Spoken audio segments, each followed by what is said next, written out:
Right. And Okay, I've opened it up and we can take it away, please. hello, everyone. I am pasting my information into the chat. I'd love to stay connected on LinkedIn. That's where you can find me and follow me. And let me get the presentation up. You know, honestly, this is one of those things I always think I'll be better at it next time. I'll be more efficient at putting up my presentation. And this is actually one of the quickest times I've done it. Now, having said that, this is falling in love with your why. Today, what I want you to understand and what you'll take away if you listen is to understand your critic. The only reason that there's no love, right? The opposite of love is fear, and fear comes from being a critic of oneself and everything around you, and then uncover your champion. So that critic is actually meant to be your champion. It's just how do you change the trajectory of the voice, and then you will have courage, because once instead of criticizing yourself, you're championing yourself, you'll talk yourself into doing the things you always wanted to do, which unleashes a confidence in your ability to be, do, and have more abundance in your business and your life. Now, before we start, one of the things I want you to understand, you are already amazing.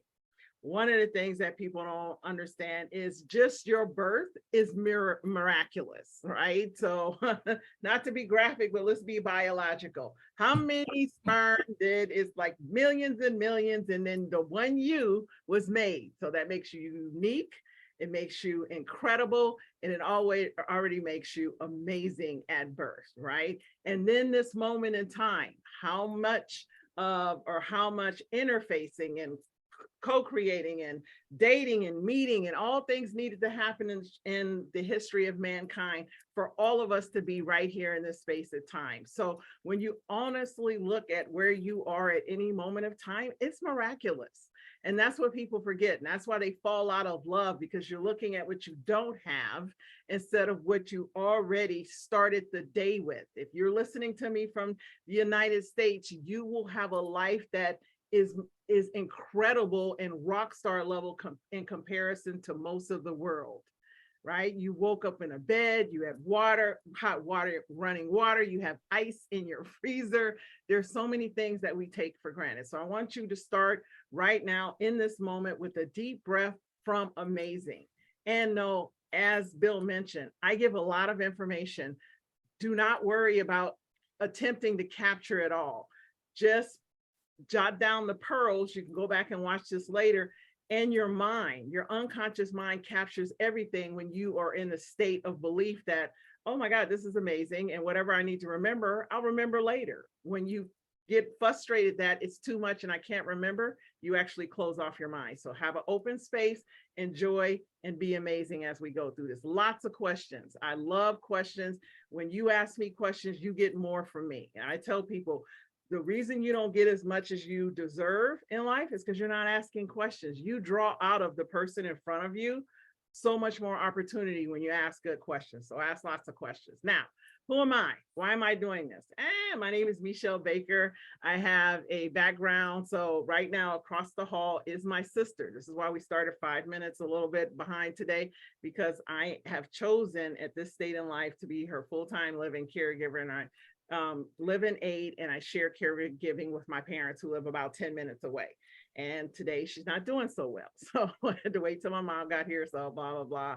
And how did that come about? Well, I decided at one point of being a six-figure earning sales rep for a biotech company, that instead my sister needed an aide and we couldn't find one. I decided to change my life and say yes to her, and just trust that my love for her would find everything, right? I always tell people, we do this work, we do these businesses, we do everything in life for the people we love. You saw I did air quotes. If that's the case, then what are you waiting for? And that's what today is about you trusting that why you stepped into small business, or why you're thinking about stepping into small business and doing something you love, is the correct answer for you. Doesn't mean it's going to be easy, and it will change your life when you learn to stay in that state of, this is why I did it. And that why you did it, if it's in love, it will be an amazing and incredible journey. These are some of the companies that I serve. all over. I generally work with female founders, women business owners, and sales leaders and executive directors. I work with individuals, teams, and organizations. And what I really do is come in and help people to look at how they can be radically responsible and they can deliver repeatable and sustainable results by impacting their mindset, self-talk around unstoppable confidence. So the competence is the process, but what I do is around the confidence. So the self-talk, the habits, and the high performance traits that they create. Now, as a business person, this is what we're told. So when I started my business 9 years ago, May 14th, 2014, is that 9 years ago? I can't do good math. Anyway, I was told it's going to be awesome. This is going to be the best thing. And like you go to the networking events and you meet people and they introduce you and you go to all these seminars and they're like, oh my God, it's going to be so awesome. And then if you buy this training and if you do this training, this is going to happen. You're going to make all this money, right? And this is what really happens, right? And this is what happens. And this is what happens. You're praying. You're like, oh dear God, I got to pay the mortgage. I got to keep the lights on, right? So people often feel at a certain point in business that they quickly fall out of love with why they started. They start to, what you'll hear a lot of times is people complaining and talking about what they don't have and what they didn't get. And I need clients and I need. So that initial joy of why they started begins to dissipate in the reality that you have chosen something that you do not know how to do, right? Many people have never been a business owner. There's a lot of moving parts, even now with technology. There's a lot of like online and follow-up and automations and email marketing and all these things. And it becomes often overwhelming very quick. And what happens is because people get stuck in the reality instead of staying in the vision, right? The love of what you decided, there is a stuckitude. So today I just want to go through and really talk about what will help you to harness why you've made this decision or why you're making this decision and maintain it, right? Because it's really, and it's not an easy thing to do. I've lost it and you never 100% lose it. It might just dissipate or disappear in the distance of difficulties, right? And challenges. And when you prepare yourself on a daily basis to know that this is what I'm called to do, or this is what I'm doing and why I'm doing it, that's when you'll get back. So how do I change the mindset of the frustration and the overwhelm, the fear, the doubt, the second guessing, the naysayers, the critics, all the things that are happening, right? How do I change the reality, right? This is great and good, but the reality is I've got bills to pay, right? I've got things to do. So how do I remove that? Well, one of the things I want you to understand that all change requires communication. Everything that is going to make a change in your life demands that you communicate. And the first person you communicate with is you. The first person you communicate with every day, every morning, as soon as you open your eyes, you start talking to yourself because you start thinking. You start thinking about what you have to do, what you need to do, what you ought to do, what you didn't do, what you should do. So the only way to create the change you want in your life is to begin communicating with yourself different. And without a clear, captivating and compelling vision of something greater, you will not communicate any different. You will always be stuck in the present of what has to, need to, should to, ought to happen versus what I get to go create. There's a difference. So reality is where we exist right now. The reality is Meshell is giving a presentation. Bill is sitting right there, and you guys are all listening to this, right? The mentality, your thoughts are, what do you think about this reality? So there's a difference. Reality is a set of things that are happening, but what are you thinking about this? Oh my God, what is she talking about? Have I heard that before? What's her background? Right? So that's your thoughts. Your thoughts actually dictate and control and change the perspective of your reality. That's if you've ever, and one of the things I remind people is that's eyewitness testimony, right? If you had 5 people standing next to each other and there was a crime, they would all communicate differently what they saw. Every person, and this is they've tested this. This is why they say eyewitness testimony is not even valid, because what we see through the lens of our experiences, our background, our upbringing. So until you begin to communicate something different and greater that overshadows your past, you will only see through the lens of your prior experiences instead of the lens of your future desire for a thriving business. Said a different way, and then we'll go into this, whatever you currently feel at any given moment is tied to the history of who you are. Until you begin to communicate with yourself in the moment of a feeling, who you want to be, what you want to have, your decisions are based in your past. They will not impact your future. You cannot create a future emoting from your past. That's what people say, I feel. They're generally telling you something historical. And my question is, what do you want it to be? What do you want your future to be? What do you want the outcome to be in this moment? Because you're telling me what you feel based off of what has happened before and what someone did or said or that. What do you want it to be? So how do you get to something different? Well, I believe business leaders are a gift, right? And what do we love more than anything in the world? We love a gift. You know what the best gift is? The best gift is a surprise, a gift that you didn't expect, but it's something that helps you and benefits you. Something that you were like, oh my God, this is all something that makes your life better. And as a business leader, what you are doing, when you love the work you do, you are a gift to your community. You are a gift to your clients. You are a gift to your employees. And most importantly, you become a gift to yourself. So I always tell people want businesses that thrive. And you look at what other people, you go to these networking events or to these conferences and you look at these people on stage with the mic and they're telling you how awesome it is and how incredible it is. The one common thing that I've seen to be true about people who have wild success in life is they find something they love and they master it. Even if they love money, they master making money, right? So that's how you become a gift. And that's why it's important to fall in love with your why, because then you, and gift is the acronym for today. If anybody follows Meshell, she knows that every time she does a presentation, there's an acronym involved. So about how do you become a gift, right? How do you become someone that when they work with you, the value of who you are is left with them. If they buy or not, every time you interface with someone, they walk away feeling like they've had an incredible conversation and what a joy and delight to meet that person.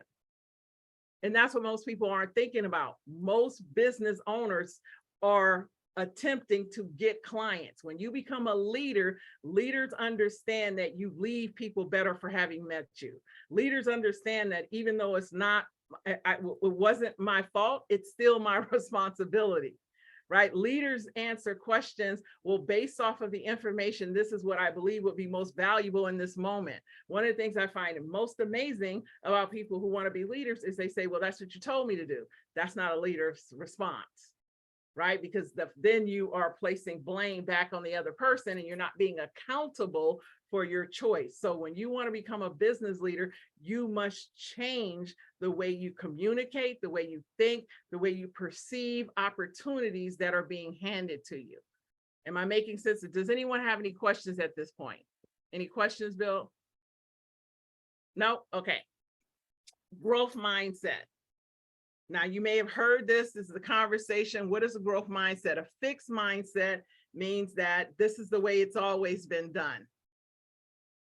This is the way, when people hire people and get upset that the person doesn't do the things the way they do it, right? So basically you're looking for a clone because it's impossible for anybody to do exactly things the way you do it. When you are stuck in being right, that's a fixed mindset. When you absolutely understand that if you're hiring someone, you're hiring someone for their ability to help you grow your business, then you need to let them grow. You have to give them the opportunity. And when we're growing, that means we're making mistakes, right? That means that we're not being perfect. That means that we are learning and adopting new methods of doing things. So one of the hardest things or most challenging things to do is to establish a growth mindset, because we are most often raised, and most of us, I wasn't raised with a growth mindset. I was raised with a fixed mindset. I was raised to be right or wrong. And I used to fight to make people wrong because I felt like the only way I had value was being right. And that's a fixed mindset. And what that does, and I'll ask you, does it feel good when you are left, when you feel wrong? When you're in a conversation or a situation and you're wrong, does it feel good? No. So I want you to think about this, because this is one of these epiphanies I had that changed my life. If it doesn't feel good for Meshell to feel wrong, and I am constantly trying to be right, that means that the other side of the coin is that I'm constantly making certain that someone else feels wrong.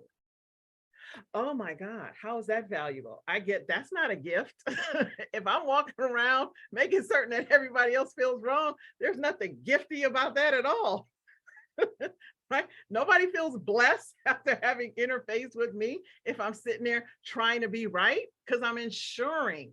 You have to understand, when your desire is to be right, you are ensuring that someone else feels wrong. As a business leader, your goal is in your marketplace, in your community, to be a go-to person. You need advocates, allies, people talking about you in your business when you're not even present. So the more you leave people better off for having met you in a conversation, the more likely they will refer you, recommend you. Bill has referred me to other chapters, right? To do these presentations. I've met other people because I work with SCORE all the time, right? Because you can go to SCORE and work all over the country. And I work with a SCORE mentor in Florida. And she was like, oh my God, you're amazing. And are you a speaker? Yes, we'd love to have you speak. And then she kind of hesitated. And I said, hey, Bill in Austin, I connect you with him and he could tell you, mentor to mentor, and make the decision after you connect with him. And now I speak for that chapter. So why does that happen? Because in the interface of even being a client, so I'm the client of the mentor of SCORE, I still think about being valuable. I still think about how I leave people better off for having met me. That's a growth mindset. How can I nurture and water this relationship, this opportunity, this moment in time? How can I seed it and nurture it so it grows into something beneficial for us both? So again, fixed mindset is you're looking for flaws, you're looking to criticize, you're looking to judge. A growth mindset, the easiest way to start to cultivate a growth mindset is become curious. Start to ask questions, right? And what challenges us is that this is Pavlov's law, right? And this is the hardest thing to do, is to establish a new habit as an adult. And I'm going to show you like what generally happens and when we create habits and we're not even recognizing. So what Pavlov did and how he learned that we are habitual people is that he took a couple of his dogs. He noticed that, whenever he bought the dish food, the dish out, their mouths, they would salivate. And he was like, I wonder if they'll salivate for anything else.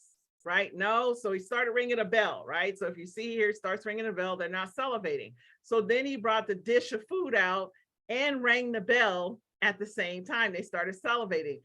Then he took away the dish of food and just rang the bell and they salivated. So what is all this? Why is she showing me this dog salivating over a dish of food, right? I'd be thinking the same thing right now. Remember your thoughts. The reality is there's a slide with a dog, a bell, and a dish. What you're thinking about the slide is what you create. So that creates your feelings right now, right? So think good thoughts. Remember, this is an amazing presentation.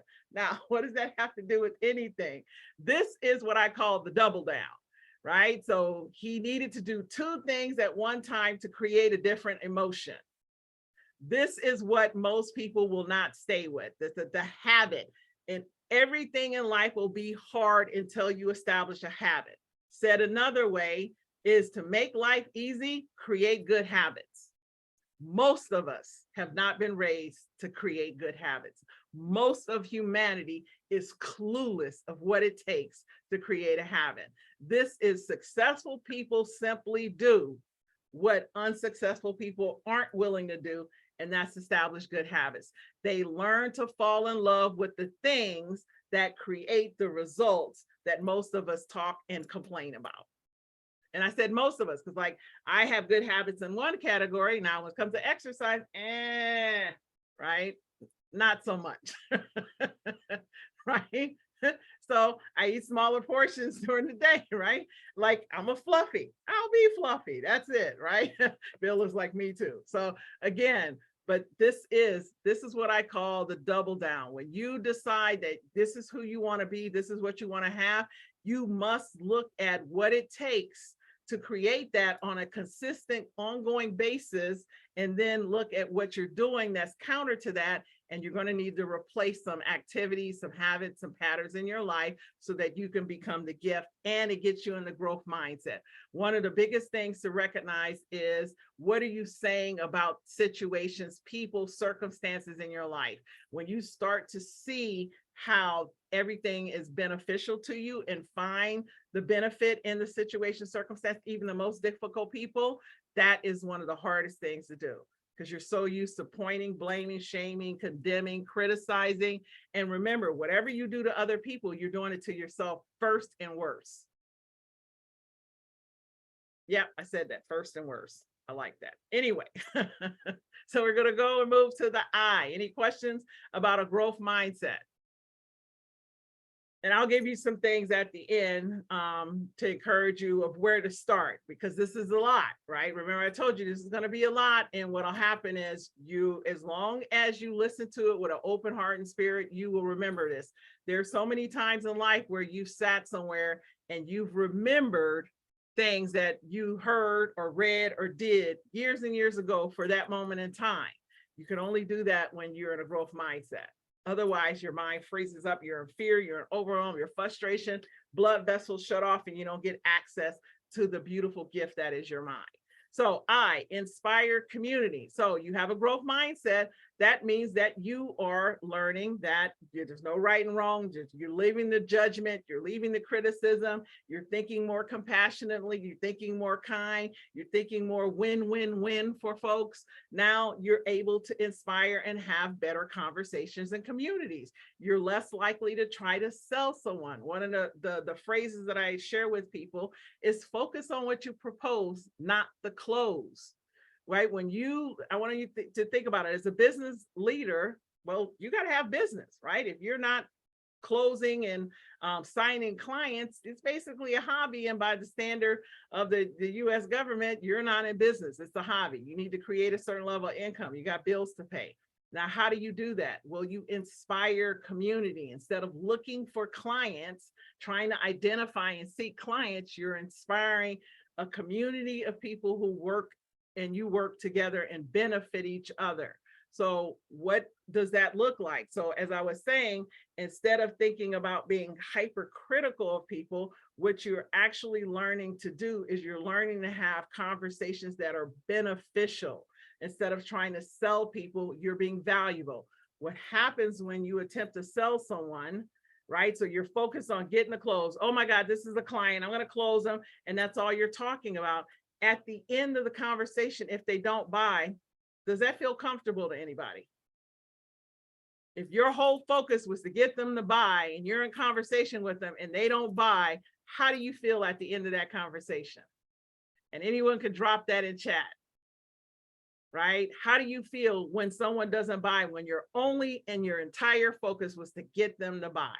You're like, I know this is my client. I got this on lock. They're going to buy today and I'm going to sell them. How does that feel? Someone put it in chat.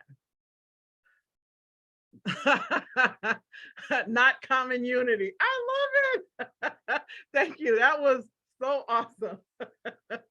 I feel like I failed. Okay, right? Yes. And that's why I say focus on the proposed. So what happens is now it just it feels icky. Now you can't follow up. Now, like if you thought about following up to that person, your history of emotion are going to remind you how icky you left that situation, and you probably will not call them. You will definitely almost not call them. This is why we know it's true in sales. Like you wasted your time. Yes.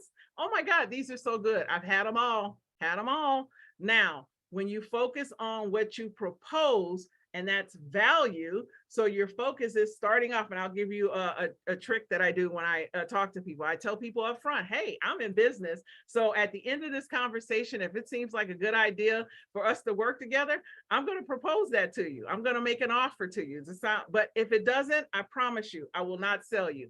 The one thing I know with certainty, you will leave this conversation with a clear next step of how to move forward to your vision. The thing, that big, hairy, audacious dream and goal. Does that sound good to you? Because that's what I do, confidence, right? Igniting confidence so people can move in the direction of their heart's desires, their big, hairy, audacious dreams. Does that sound good to you? They're like, absolutely. So I already set it up, set the expectation that I'm going to pitch you at the end. And I've also made the commitment to be in integrity that if it's not a fit, that I will not pitch you. And I will help you move in the direction. I've actually referred people to other people because I was not the fit. I do not take business that's not mine because I call it dirty money. Because in the integrity of yourself knows that it's not good business. You can't lie and cheat yourself.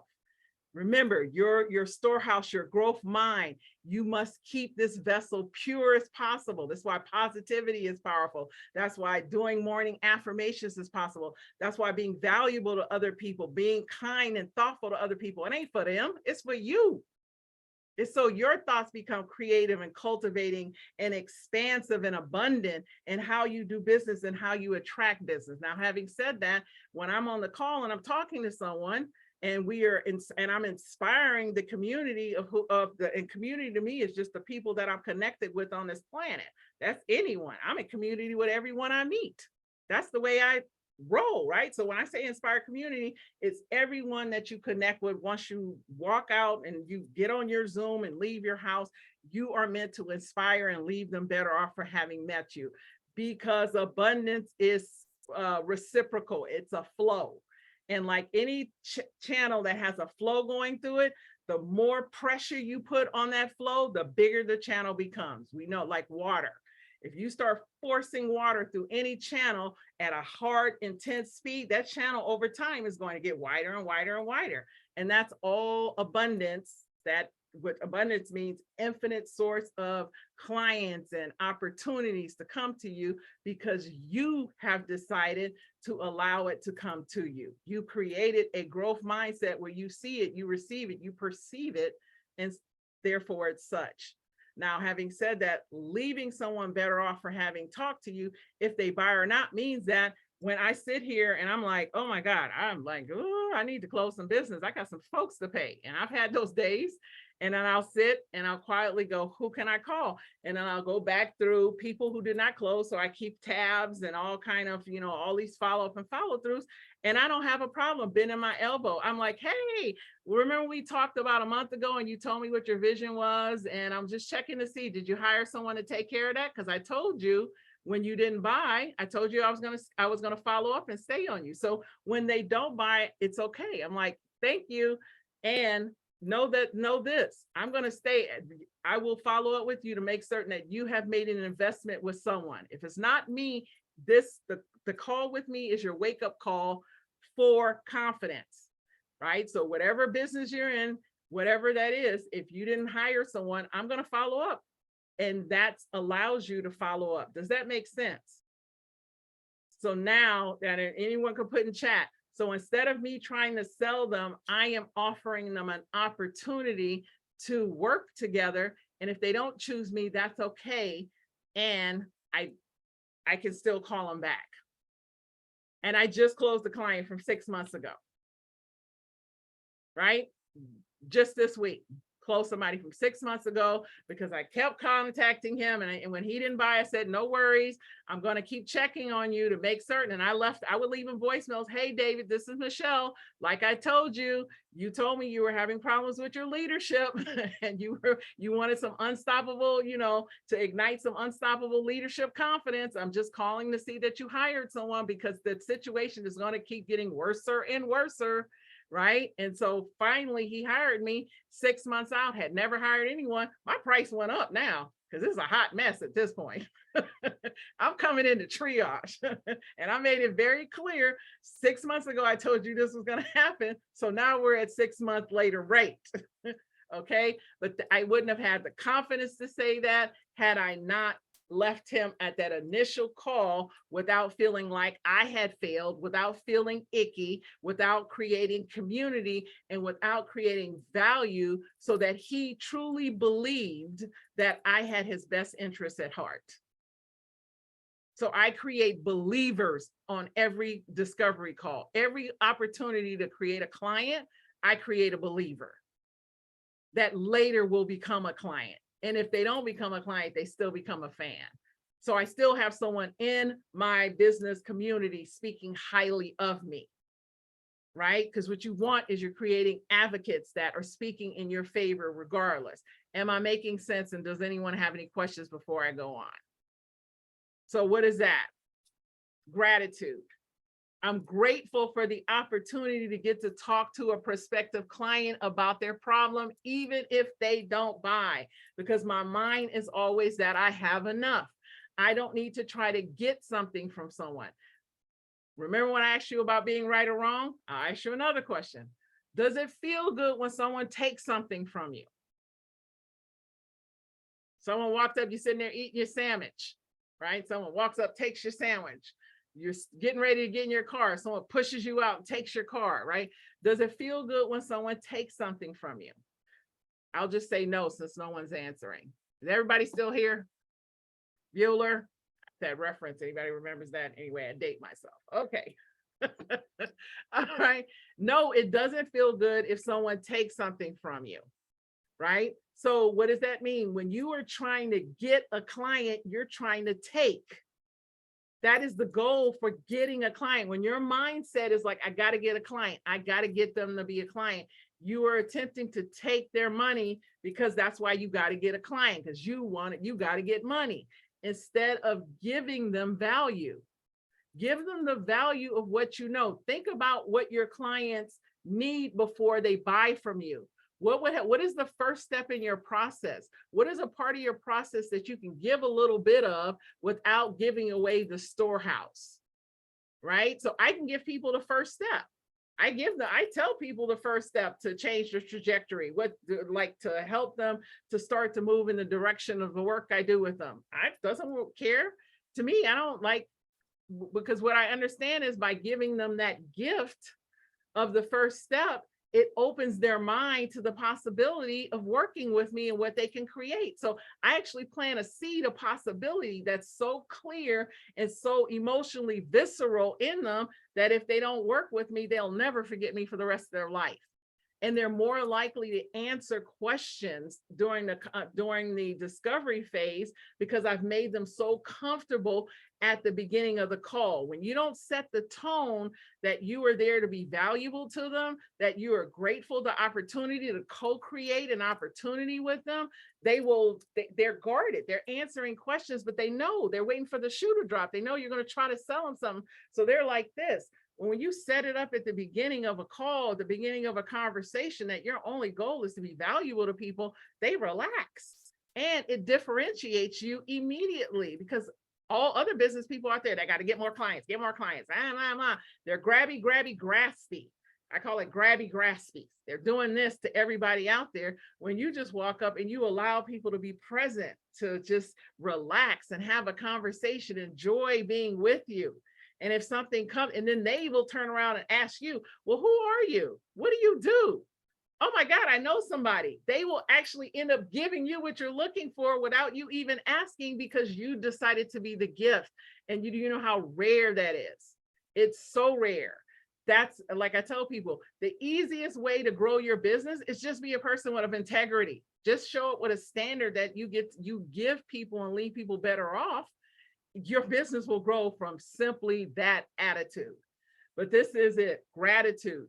Think about why you're grateful for the opportunity to work with. Do your research on these people before you pitch them your business. Ask them questions and see if there's an alignment. If there's not, ask them what they're looking for and see if you know someone you can make an introduction to.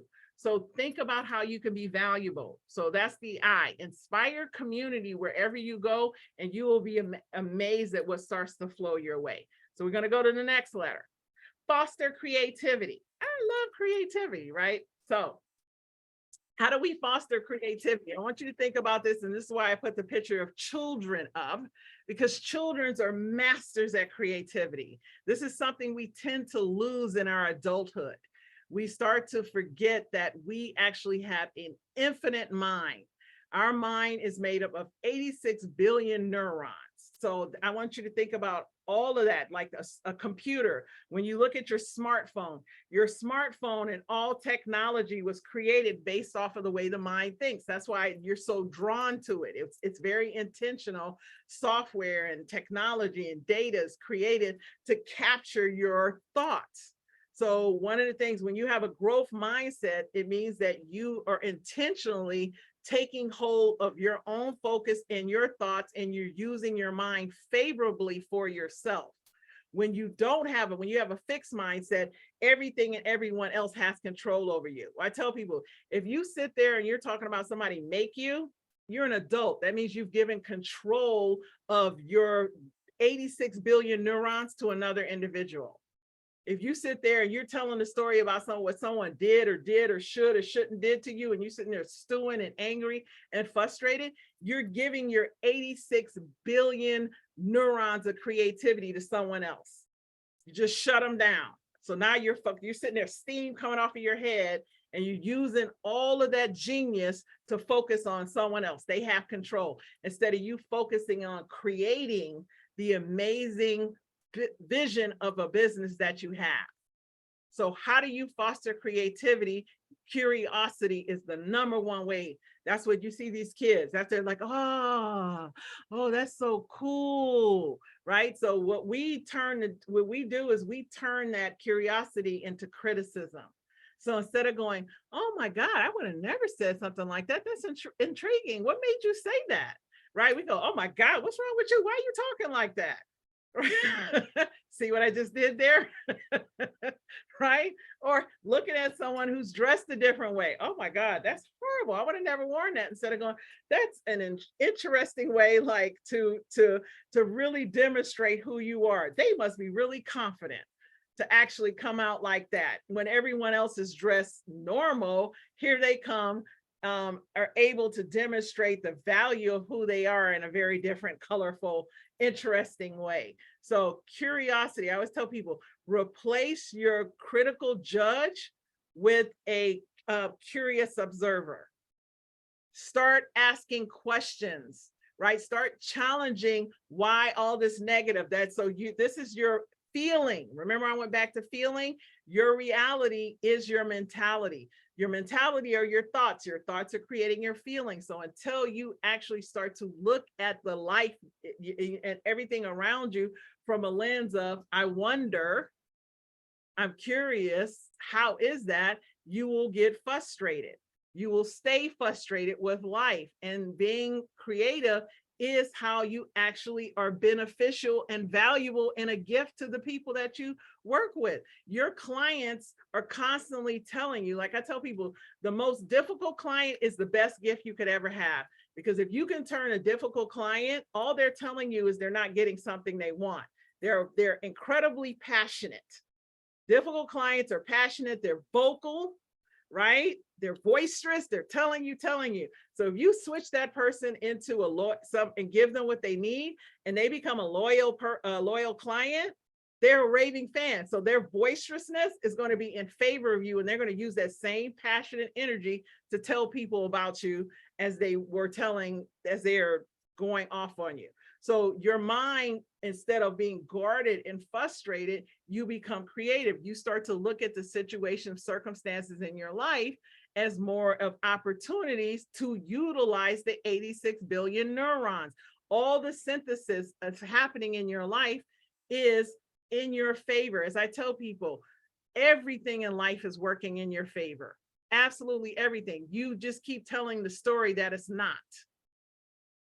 Right? So one of the things that I was raised in a household where there was alcoholism, I was the oldest and I had siblings and I protected them. I took a lot of beatings so that they wouldn't, because they were younger and smaller, right? I became hyper observant of adults, so I could figure out how to keep them away from us, how to keep them at bay, and how to keep my siblings safe.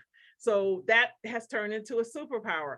I go places, I see things that other people don't see. I said, did you see that? Have you noticed that? Most of the people who are with me are like clueless. I'm observant. If I go places several times, I can watch people's patterns. I can quickly assess how to surprise people, how to give them a gift that's meaningful. When I'm around people for long periods of time, I can come in and give them things that's their next step. And they're like, how did you know? I just paid attention.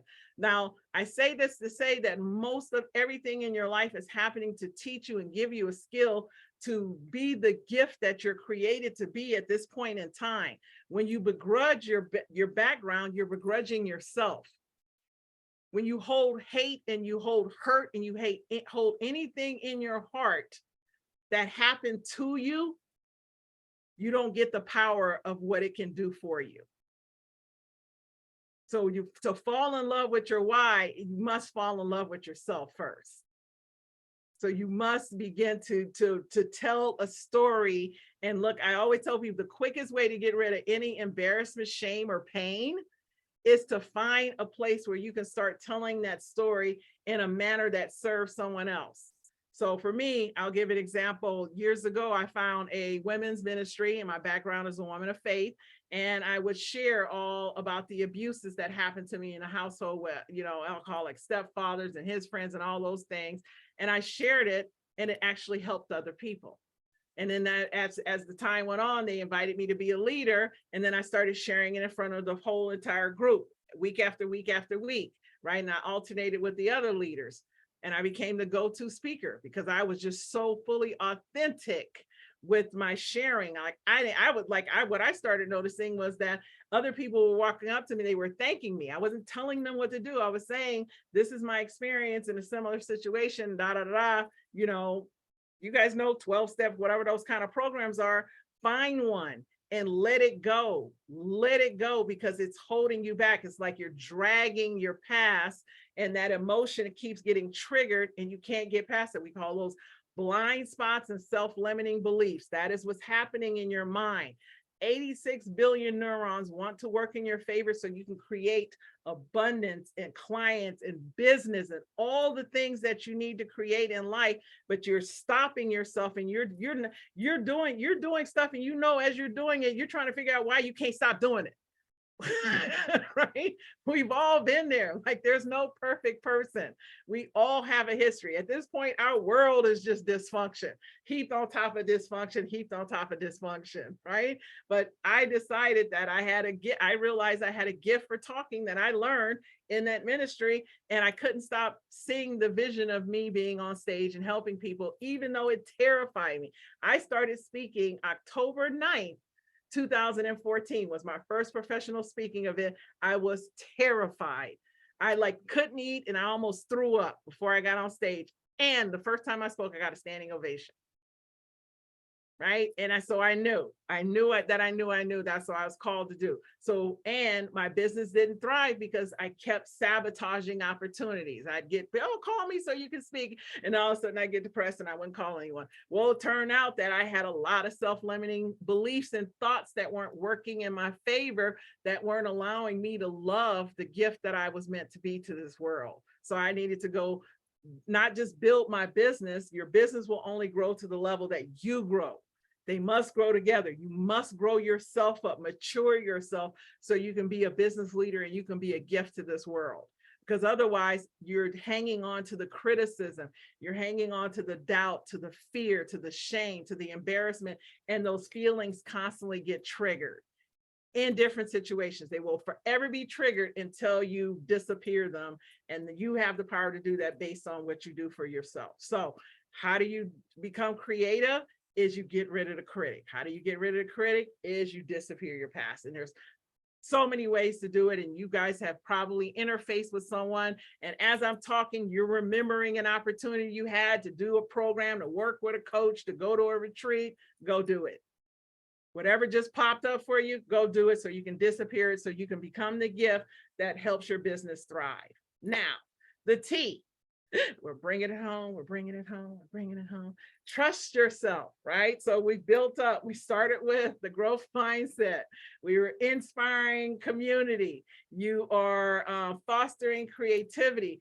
All of this allows you to start to see yourself in a different way, because remember, communication was the key to create change. And everything we talked about is how you're communicating, first with yourself and then with the world. And the better you communicate, the more you have integrity in your communication, the more you are actually understanding that you must take care of your mind. Like I always tell people, there's no such, you can't cheat another person. The only person you cheat is yourself, because everywhere you go, there you are. Remember, the 86 billion neurons in your head, that's the self-talk. That's the chatter in your head also. So whatever you do to another person, that synthesizes in your mind that someone can do it to you. So whenever you try to shortcut, whenever you try to shortchange, whenever you try to get over, whenever you hold vindictiveness, whenever you criticize, whenever you blame, all of those negative things that you think you're doing to someone else, most of the time it's just thoughts. And you're doing it to yourself. So the container of who you are is eroded. So the vision you see in the mirror, you never get to see the greatness and the beauty of who you are, because you're so hypercritical of yourself because you've done that to the world. And all of this that I talk about is conditioning from our upbringing. A lot of it ain't even your fault. And yes, I said ain't. I know it's not a proper word, but I said it for a visceral effect, because you're like, oh my gosh, she just said ain't. So you remember this. And very intentional. It is not your fault. We have been conditioned, right? Like I said, my mom knows, she's across the hall. I came back into an environment where she was raised in the South. She was actually raised where they were colored only signs. She was raised down a university that our family couldn't even go to, but her grandmother and her great grandmother washed clothes there, because it's colored only, right, in the South. My dad actually picked cotton. So I was raised to be a good Black Christian girl. I was raised to not be seen and not be heard. That doesn't even make sense. You know how noisy kids are? You know how much life and joy kids are full of? And I was not allowed to be joyful because that's too loud. I was not allowed to laugh too much. You see me now. Everybody sees me. I smile all the time. I giggle all the time because it's been suppressed forever. Right? It's coming out of me. My childlike joie de vivre has been reignited because I got rid of and disappeared all the crap and forgave everybody and just moved forward. Right? So trusting yourself requires that you have a standard in how you show up for other people, because it's not about other people. It's literally about you. Right? How you demonstrate the value of how you feel about yourself will empower and build up your trust for yourself, which expands everything inside of you, which then turns around and expands everything. Your life is just a mirror of what you're saying and what you're thinking and feeling about yourself. And until you start to believe something different inside yourself about yourself, you cannot create anything different. And if you did, it's just going to crash. So the foundation of everything amazing starts with you. And how do you do that? You nurture, you take care, put on your oxygen mask, do something like that self-care, right? When people, what wealthy and successful people know better than anyone else on this planet is the first thing they invest in is their mind. They do not shortchange investing in their mind. Mindset coach, I want you to understand, when you go to a performance, for example, like, let's think Lady Gaga, or who else can I think of right now? J-Lo, or, Elton John, right? So you go to that performance and that ticket is right, a couple of $100. Do you realize that you're paying to see one performance? In order for them to have that ticket price of that one performance, they have practiced 10,000 times. They have practiced, they have built and mastered and honed their craft year after year after year. They have sacrificed and given up on a lot of things that they maybe wanted or should have done. And they got up and they practiced and they talked themselves into being valuable. They had to see the vision of where they are. Remember, there is no greatness if you don't see it in your mind first. You cannot create anything great if you don't see it in your mind, and if you don't hold it in your mind. And if your mind is trash talking everyone else, it can't hold a vision of beautiful, abundant, magnificent, amazing. You can't hold two thoughts. So you're either negative or positive. And the final way I'll prove this data to you is that energy cannot be destroyed or created, right? It can only be transformed or transferred.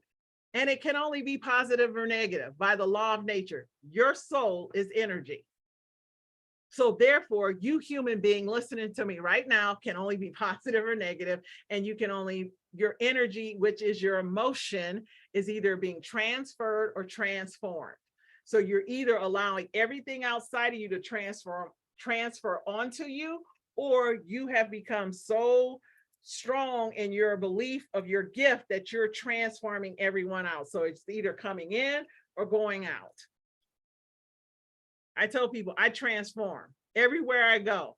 And when I learned those little basics and started working, and it begins with the mindset, the oxygen mask, first thing in the morning.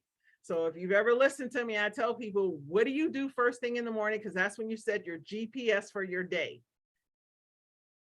Find something I highly recommend to my clients 15 minutes first thing in the morning. If you can only do 5, do 5, but I highly encourage 15 minutes.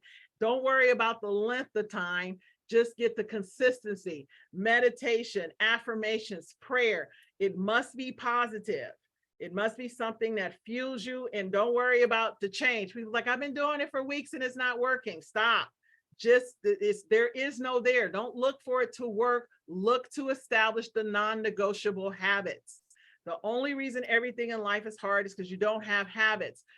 The oxygen mask basically means that you have established habits that help you be better at whatever it is you want to be better at. Because once it's a habit, you can't not do it. I always tell people, if you're talking about you need to have to, ought to, should, it's not a habit. So it means it's hard. Yes, it's absolutely hard if you have to, need to, ought to, should. When it's a habit, you wouldn't even tell me. You would just do it. You'd be, as they say, you'd be about it. So again, find, and when you go out and you hire and you're working with these mentors and SCORE, have them help you create a habit.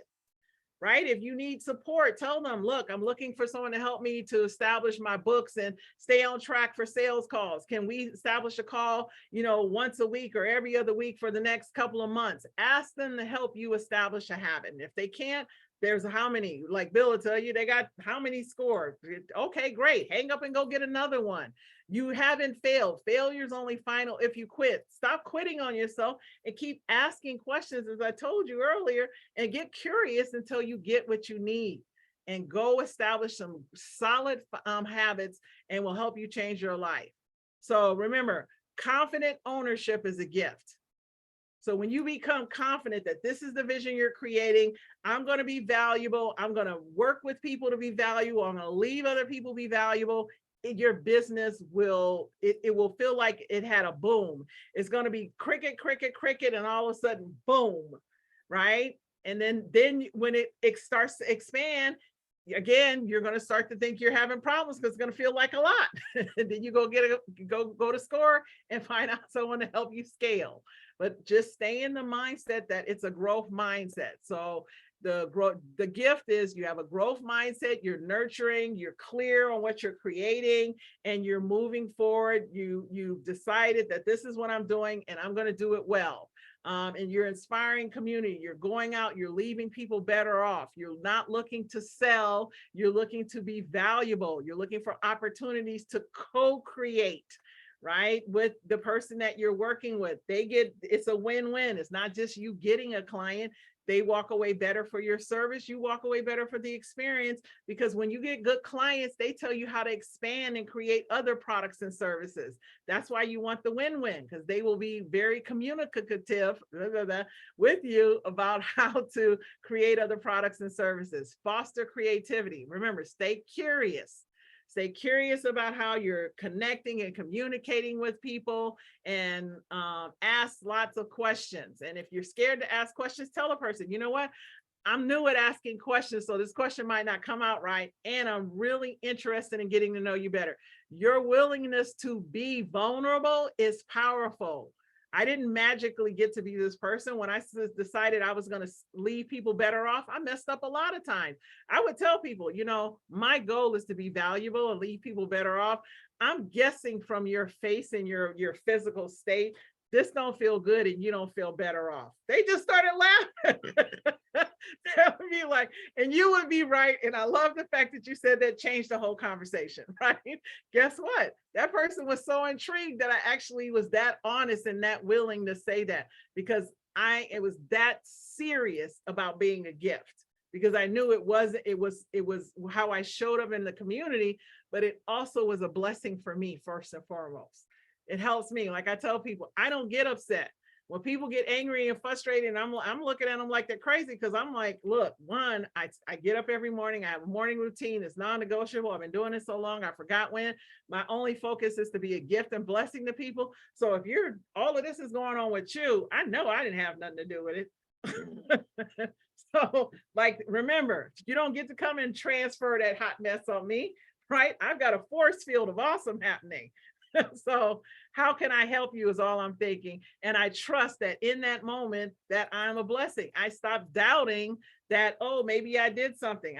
Those thoughts don't even enter my head. If they did for a hot second, my inner voice champion that used to be my critic, she will go, oh no, you know better. And I'm like, yeah, you're right, girl. Girl, you're right, right? So that's the inner vocals of Meshell, right? So that is the work. Does anyone have any questions? Because I'm gonna wrap this up, and I want to give you guys a chance to ask questions. Share with me scenarios. If you have an instance of something that's going on, type it in chat. I would love to give you feedback on how, you know, you could maybe communicate something. If you have a deal that went cold and you might, this is the work that I do when I'm working with people, because I do, it's confidence, but I work with sales confidence, entrepreneurial confidence, and leadership confidence. Those are the categories and the areas where I'm really masterful at helping people to generate this type of abundant overflow and engagement, so that they can have sustainable and repeatable results in their business. All right, so things to remember. This is my jam. Fear. Feel everything and rise. What happens is most people are feeling everything and they're running, right? So feel it and rise. Remember, you are here to master your feelings. Your feelings aren't here to master you. The way I know this is, if someone walked up to you and cussed you out, right? You'd be like, oh my God, we immediately become offended.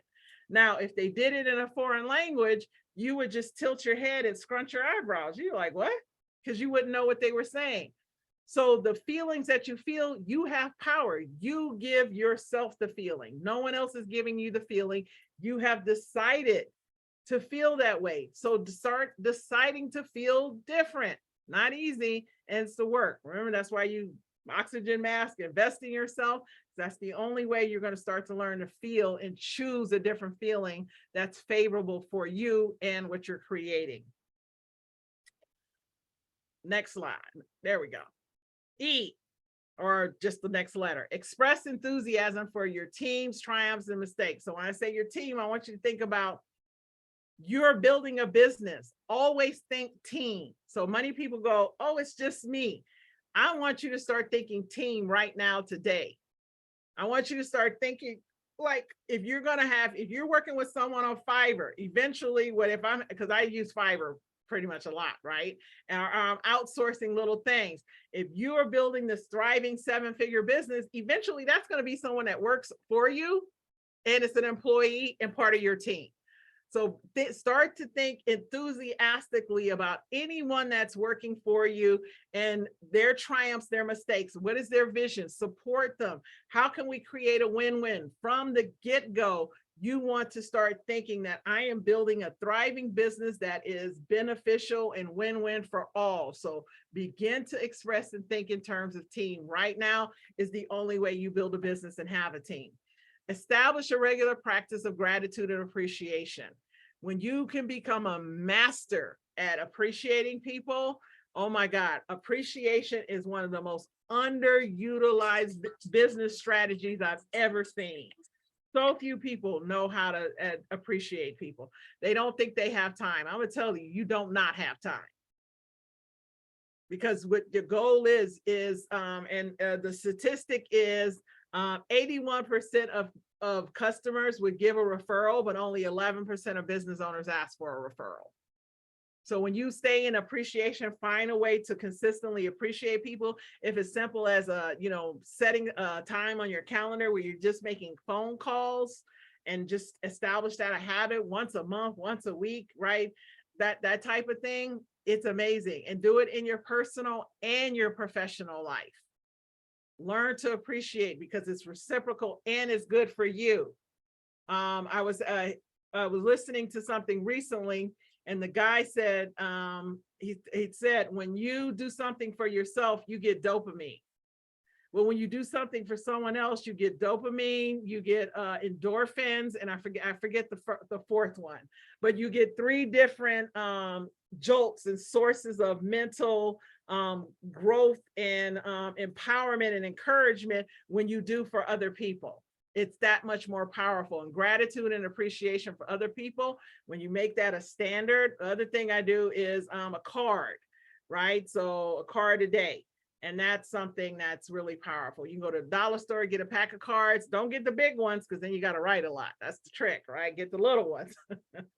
And just say, just wanted to send you a note. Put thank you. Get the cards to say thank you. So now you got half the work is done. Write a quick note. Just thinking about you and wanted to send you something. Stamp, right? How few people get things in the mail. Set you apart quick. Engage regularly with the professional community. When I say professional community, look for a community where people are sharing their challenges and how they overcame. If you are in a place where people are just complaining, then your mind will automatically start to build a habit of hearing, because remember, communication is how you change. The way you allow other people to communicate with you actually imprints on you as well. So your mind doesn't know what to block out if you haven't trained it to block it out. And if you keep staying in a certain setting, right? The saying is, if you sit in crap long enough, it stops smelling. Hello, right? So you want to put yourself somewhere where they're smelling the roses, right? Yeah, it was crap, but I'm smelling roses now. So you want to learn from other people, and it empowers you, it inspires you that you're not alone. I call them overcomer stories. When your mind, remember the 86 billion, it synthesizes everything outside of you. So when you are constantly in a community or like listening to podcasts or reading books about how people succeeded despite, how people overcame despite, how people thrive despite, your mind begins over time, it'll start to create, and that's how you start to become creative as well. And start to go, oh, wait a minute, I can do this. Wait a minute, I haven't did that, right? I'll tell you, I have given presentations to boards where I thought the presentation was Thursday, and then someone texted me and said, oh my God, we can't wait for you to present this morning. I'm like, what this morning, right? I literally had it was 48 minutes to put together a presentation. I went into fear. I felt everything and I was running. I was like, my heart was beating. I was like, oh God, I can't. Oh my God, oh my God, oh my God, oh my God. And then I remembered, okay, no, This is who you decided to be. You got this. So then I started working. There's nothing that's impossible. I just started saying and talking to myself and remembering that everything is working in my favor. God, universe, divine, Buddha, Allah, the source, whatever you want to call it, loves humanity, never sets us up to fail and never sets us up to look bad. We do that. But everything outside of you is meant to work for you when you pick what's going to work for you. So I decided to pick the belief that that was going to work in my favor. I started working on it, and then I started slipping, right? Then I had to phone a friend. This is why my professional community, hey girl, I need a pep talk. I need a me for me right now. And I told her the situation, and she talked me. I did the presentation, and you'll look, if you go to my, Troy, I think I can't say his name right now, starts with a C, but he's one of my testimonials on LinkedIn. It's the longest testimonial I have on LinkedIn. And that's the president who wrote that.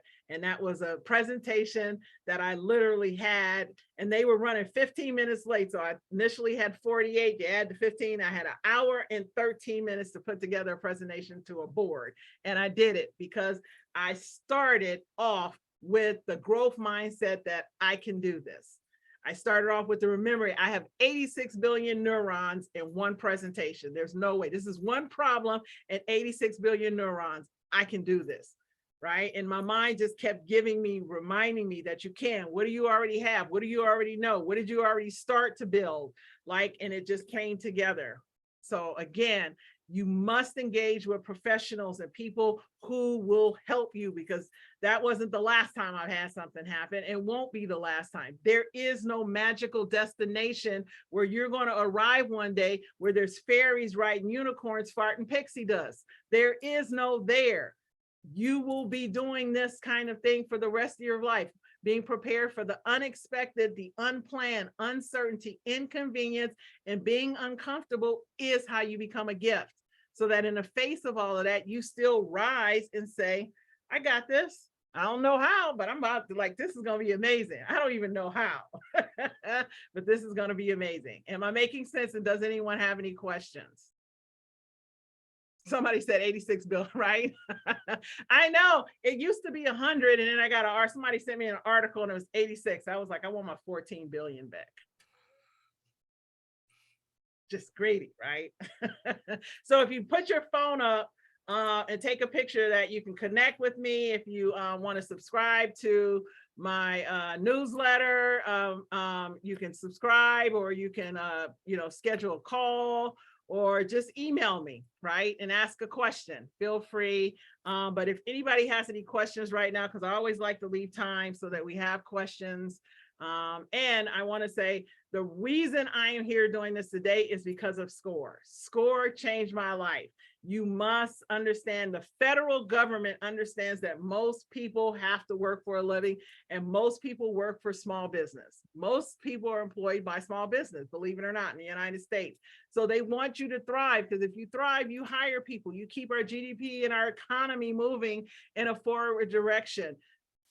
The way I use SCORE is because it's like, here are people who are willing to help you, who have no vested interest. They're not trying to sell you anything. They're not trying to get you on their client roster. They literally just want to help you. So I just keep talking to one until I find one that I click with, and then we work together for a while, and then I move to the next one, and I still use them year after year. They're absolutely amazing. So there's no reason for you not to know when there is a score.org where you can go. Ooh, you guys should use that. Just made up a tagline. Yep. Okay.